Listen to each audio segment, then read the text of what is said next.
അപ്പോ ഞാൻ പറഞ്ഞ പോലെ മാറ്റം ഇവിടെ കൊണ്ടുവരണം. ജനങ്ങൾ ആഗ്രഹിക്കുന്ന ഒരു മാറ്റമാണ്. മാറ്റം കൊണ്ടുവരാൻ താല്പര്യവും കഴിവുള്ള ഒരു പാർട്ടിയാണ് BJP.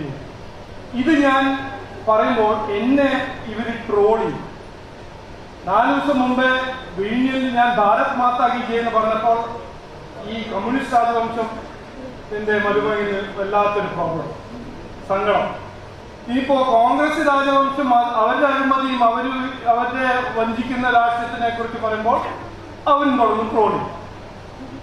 ഞാൻ ട്രോളിൽ പേടിക്കുന്ന ഒരാളല്ല.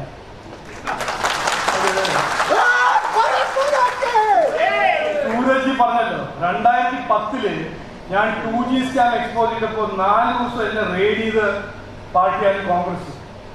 എന്റെ വീട്ടിലും ഓഫീസിലും കയറി എന്നെ പേടിപ്പിക്കാൻ നോക്കിയ പാർട്ടിയാണ് കോൺഗ്രസ്. ഞാൻ പേടിക്കുന്ന ആളല്ല, പട്ടാളക്കാരന്റെ മോനാണ്, BJPന്റെ പാർട്ടിയാണ്. ഈ കോൺഗ്രസും ലെഫ്റ്റും എന്നെ പേടിപ്പിക്കാൻ നോക്കണം.